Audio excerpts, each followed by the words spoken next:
Pourquoi c'est novateur? Parce que jusqu'à cette première plateforme, il n'existe aucune plateforme dédiée aux soins infirmiers en réalité virtuelle. On a déjà l'habitude de former par simulation, qui est une forme d'entraînement.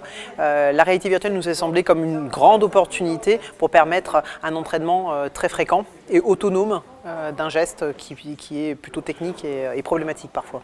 La finalité de chacune de nos actions est toujours centrée sur le patient et sa sécurité.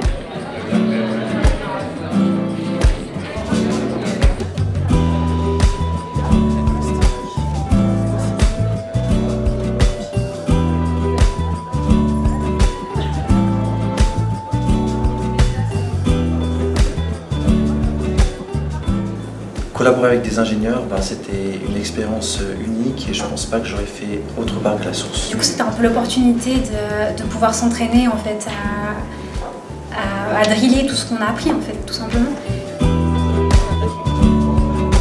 Pour moi, le point fort, c'est que c'est complètement immersif, dans le sens où on est dedans et on est vraiment avec le patient, on est vraiment dans l'environnement.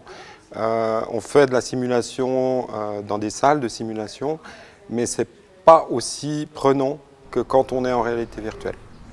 Ce qui est important, c'est qu'on puisse comprendre aussi que la technologie, que les infirmiers et les infirmières puissent comprendre que la technologie, c'est aussi pour eux et qu'ils soient capables aussi d'influencer des développements et de participer à des développements parce que trop souvent, on utilise des systèmes qui sont faits par d'autres mais qui ne sont pas conçus avec nous.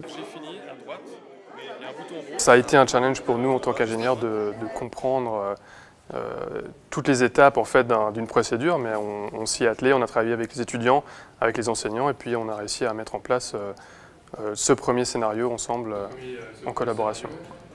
Notre ambition en fait, c'est de créer encore plus de scénarios basés sur le format qu'on a mis au point ici, sur le dosage médicamenteux, etc. Et au final avoir vraiment un centre de formation virtuel dans lequel en fait, les étudiants peuvent venir s'entraîner autant de fois qu'ils le veulent. Tout le monde a bossé, tout le monde a été d'accord d'innover, de changer les habitudes, de ne pas faire comme d'habitude. Alors, je suis très heureux d'entendre que vous avez été satisfait. Néanmoins, bravo, vous avez osé quelque chose. Et puis, c'est aussi l'esprit, c'est aussi l'état d'esprit dans lequel on veut imaginer l'innovation dans cette maison.